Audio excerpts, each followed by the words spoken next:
Hello, and welcome to another Teach Tuesday video.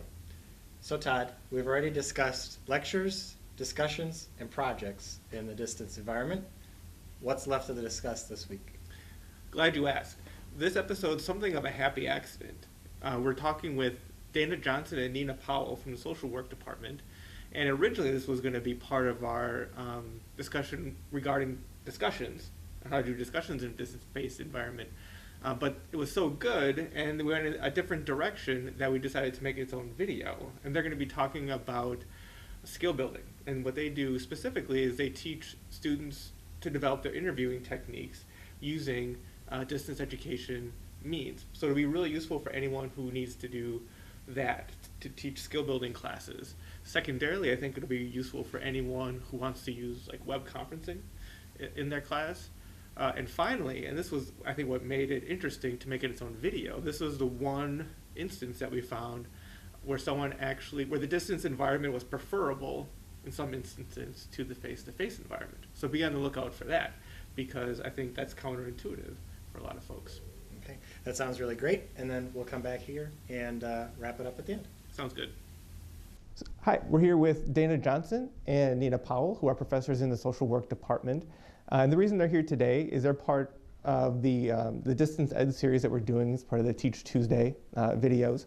And they're going to show us how they do skill building classes. And I think that what they do is not necessarily at a distance, although it could be done. I think it would be a good template for a lot of people out there to think with who also do skill building classes. So without further ado, I'm going to have you guys introduce yourselves a little bit, and then dive in and talk about the assignment. All right, so Dana, why don't you start?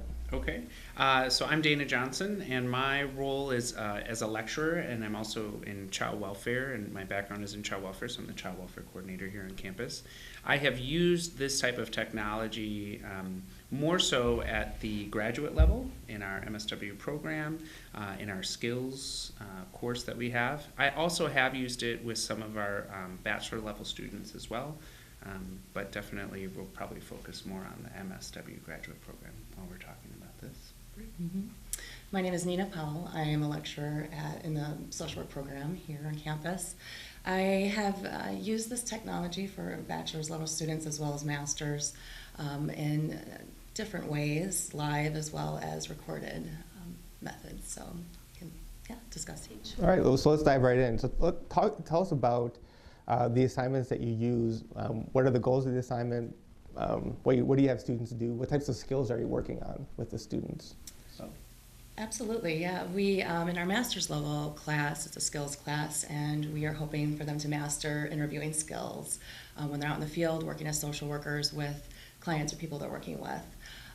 That class is aimed at doing certain things such as verbal and nonverbal body language, helping them master asking questions, paraphrasing, different skills like that. So the goal for that class is for them to incorporate all the skills they've learned over the semester to demonstrate that and then evaluate themselves on that. Okay. Yeah, I would say the same goes for our bachelor level 2. A couple of the things that might be different is some of the scenarios are either, like I felt like in the master's level our scenarios were created by students, where in the bachelor's level I had given our students, this is the scenario, these are the techniques I'd like you to use in this particular scenario. So what was kind of cool about that was being able to watch that technique and then use the technology to talk about how that technique went, and then having more students demonstrate the next step in a technique. So that was kind of a cool difference, and it was much more around a specific technique in social work and child welfare practice, for example.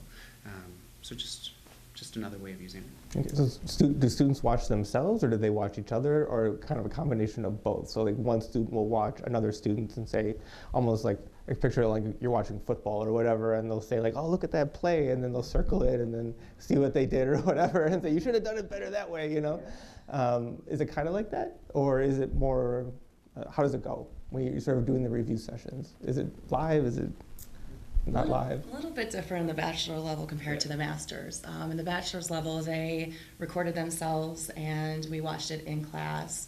And it was similar to what you were saying, Todd, where they had a sheet of things they looked for, wrote down some feedback with that, and then we shared that in class, the strengths and areas for improvement.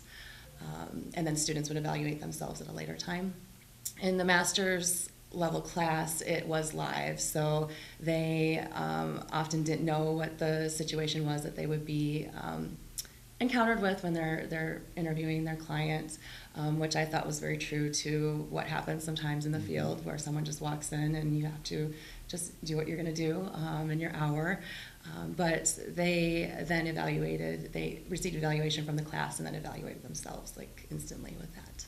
Okay, that sounds cool. Yeah, I like that. So they're also then building the connections to what they're going to do in their professional practice as well, right? And so then Yes. they can have sort of seasoned interviewers kind of also critique them, which is you, I suppose, and then tell them how they could do that better. Maybe ask that question in a different way another time, kind of thing. Absolutely, yeah. And that format was nice because I could jump in right after their live session, give them a little bit of feedback, but it was private, so it was away from the entire class, and they got that immediate feedback on how they can improve in the future. I think one thing I definitely liked about the live experience that we had, where we had the two students interviewing in one room and then the others all together, was that those students then got to see the practice that was being conducted by the two being interviewed. So they learn themselves. They're learning as we're going, and you get to see different skill levels, different ways. Now, of course, that means that the last person who goes had all these opportunities to see the ones before them. But in the end, they're so nervous to even be doing the process, they kind of forget where they are and what they're doing. But I found that they learn from each other. They're not just learning from me, right? They're learning from each other, and that was really helpful. And then, again, being able to critique them individually, because we would pause it. I would give them my critique. That's how I did it in my section. And then we would come back to the full class, and I would ask them, the students, then to give us 3 strengths and 3 areas to look for better feedback in the future. And that was really helpful, I think, to hear their peers too. And sometimes they were the same, so it wasn't just me saying it, right? That is always nice when that happens. Yeah.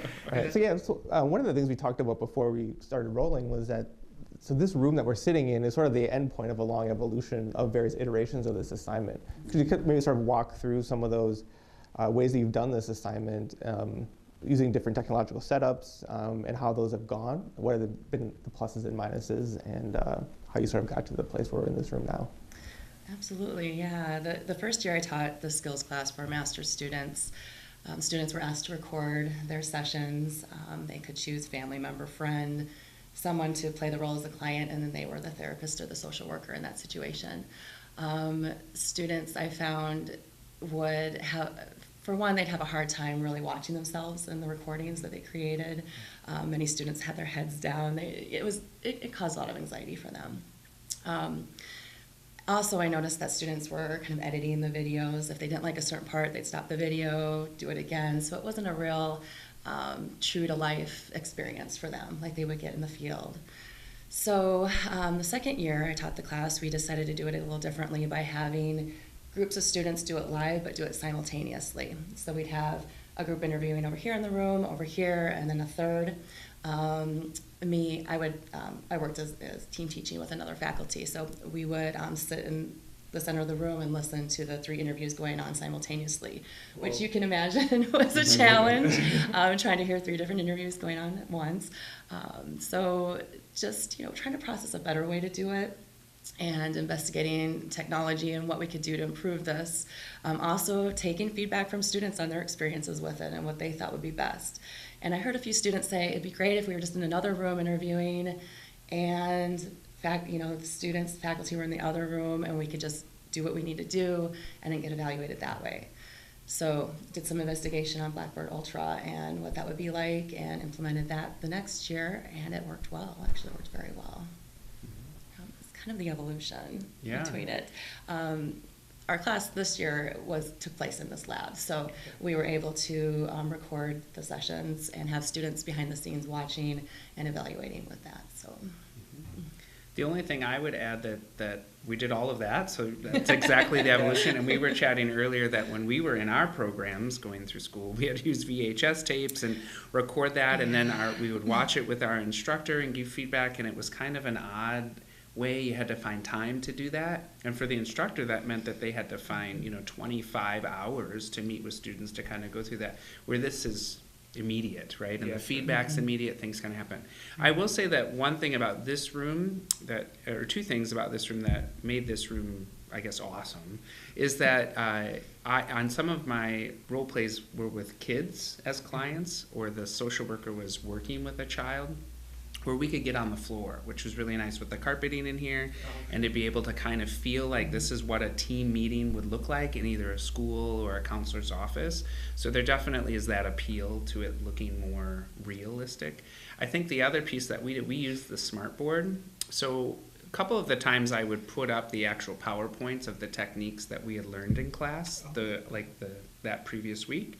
And they were up there to kind of remind the students, hey, feel free to check the notes, or if you missed a step here, try to fill that in there. And I think that kind of helped in their learning, because we weren't, in that particular setting, the grade was more on using the technique and not necessarily being at the end point of you need to be really good in this type of level. Absolutely. So that was very unique, and the smartboard was really cool. And before, I did it without a smartboard, and I think they had to come in with all their notes, and they might be paging through it, and it was nice to have that.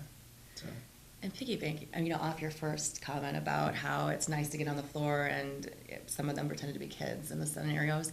I encourage my students, set up this room how you would if you had your office or you were in actual therapy session. So think about how you want to set up the table, the chairs. Think about props you might want to bring in. Some of my students brought games for their middle school kids that they were interviewing, or different activities that they could incorporate. So it was really nice to help them kind of envision what that's going to be like out in the field. And one of the interesting things that kind of comes to mind, and I don't know if this is true or not, but it's almost that being not in the same room might be a benefit to the degree that students can kind of get in character, like you were saying. Like, just sort of two students, one's pretending to be a child, one's pretending to be a therapist, and they can kind of block out the fact that there's not like a class watching them. Yeah, I would say the one thing that I felt was beneficial about being in the room but having that camera, away from everyone watching, was that the focus was on what was happening, not on what other people were thinking. And I think they ended up being longer, which was good. We wanted them to be 15, sometimes 20 minutes long. And if they were in the classroom, they were hurried, they felt nervous, they were checking the clock, where here they weren't doing that. We were just working through the scenario, and I definitely felt like it was, pedagogically, it was much better for them and for their practice. Interesting. Yeah, it sounds like a really interesting sort of unintended consequence, maybe, of that isolation. What was the learning curve like, both for you and the students, of the various setups that you had? So you sort of had the video set up where people were sort of recording on their phones or something, and then the Blackboard Collaborate setup, and then now the setup in here where we have this sort of two-way mirror set up. Yeah, Blackboard Ultra, for me, it was easy to pick up. I spent, I think, an hour with Scott Berg learning the program, learning how to set it up, trying to figure out how it would work in our classroom. That was very easy, actually easier than I thought. I was anticipating it to be a longer process. That's a great plug. Yeah, for the students, that part of it was very easy. They would just access it through D2L and watch their videos at the end. So less of a learning curve for them with that method.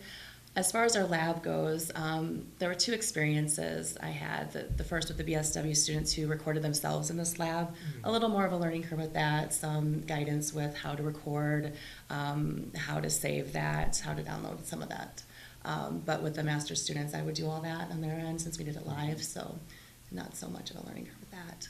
I would say the Blackboard Ultra is much more efficient in the sense that if the video happens right now, it saves right now, I can share it with anyone that I want, which is nice, because sometimes we want other students, like we'd ask 3 students to go back in and review this particular video, or ask just that student to review their own video. And I think otherwise I was taking videos off of phones, having them sent to me by email, distributed by a flash drive. I was calling, IT and help desk to say, I need help with all of these videos, and I don't know what to do with these different formats. So I think that was impressive. Here, again, there's maybe some more downloading that has to happen, although it's a nice feature for being in this fishbowl setting for people to look and feel real. There was something awesome about just being able to put up basically a webcam and videotape what you were doing, and then off we go. So. Yeah, I mean, one of the things that seems almost like very brave that you guys are doing is that you're sort of constantly trying out new ways to do the thing. I mean, it's very easy, I think. You kind of come up with a way, and even if it's not kind of perfect, you know? As you were saying, that people were constantly downloading videos and sending them to you. You know, eventually, you know, they can upload an MP4, say to D2L, but maybe that wasn't quite hitting the mark that you wanted to hit. So I'm curious as to what gave you that impetus to kind of keep revising A process Students, that wasn't working. right? Absolutely, the students, Yeah. student-driven. Just, you know, feedback from them after every skills class on what was tough about this, what did you like about it, what are your suggestions on making it better, my observations on the process for them, my thoughts on how true to life it was, how it matched with what they'd be doing in practice. A lot of different pieces kind of came together with that. But students would be my number one. Their experience and their feedback is huge. Students for sure, number one. The second one was if I had to spend 4 more hours calling the help desk to get information about how to download and share, I was just like, this is not worth it. Like this, I have so many other things I have to be doing. So I think that was like the second piece for me, more efficiency. All right. Well, great. Well, thanks for your time. Do you have any sort of parting words of wisdom that you want to leave people with who might be thinking about, like, you know, they also teach skill building classes to kind of encourage them to think about distance methods that they could use? Yeah, you know, I would say don't be afraid to try something new when it comes to technology. I mean, there's many options out there on what we can do with students. Don't be afraid to ask for feedback on what works for them, and yeah, making that experience the best it can be. Yeah, I think we're learning, you know, that students, the new students, today's students, are wanting much more to learn from each other, look at the skills that are happening, having us be a partner at the table. So if we're in this setting, we're with them. Otherwise, we're in front of them, and we're leading from the front of the classroom. So I definitely think that this gives people that opportunity to be together, collaborate, and especially practice or professional type of degree programs. This is the practice, is where the rubber meets the road. And it's not hard to use, you just have to learn, and then you can kind of move forward from there and try new things. Cool. Well, thanks a lot. I think a lot of people are going to benefit from the wisdom you had to offer. So thanks. Thank you. Yeah. All right, welcome back. So as usual, it was very fascinating, Yeah. but what are our key takeaways this week, Todd? Well, I think our takeaways from this week are, one, the technology doesn't have to drive the lesson in a distance environment. That, as you saw, Dana and Nina were able to accomplish the same instructional goals using multiple setups. So don't be afraid to try different setups, and also don't think that the technology has to drive what you're trying to teach, because they clearly show that they could do what they want using three different setups in their for their interviews. Second, and I think most importantly, is that this was an example where the distance environment actually created a sense of intimacy that you couldn't create with the face-to-face environment, because it removed that peer pressure or that anxiety from being on stage in front of your peers. So in taking that away, it allowed for the students to actually get into the role playing more. And maybe that's even something that I think face-to-face instructors could consider. If you find that that's a problem where students they have stage fright, and you want to take that pressure away, perhaps using a distance technique could be beneficial. And then finally, you can develop a rapport, and you can develop a sense of camaraderie with students in a distance environment. And I think Dana and Nina showed a good example of how they do that. Okay, sounds great. As always, there's more resources in the email that comes with this video. And then we ask you to tune in on April 30th, where we'll wrap up this short series on distance education. Bye, Thanks. everybody.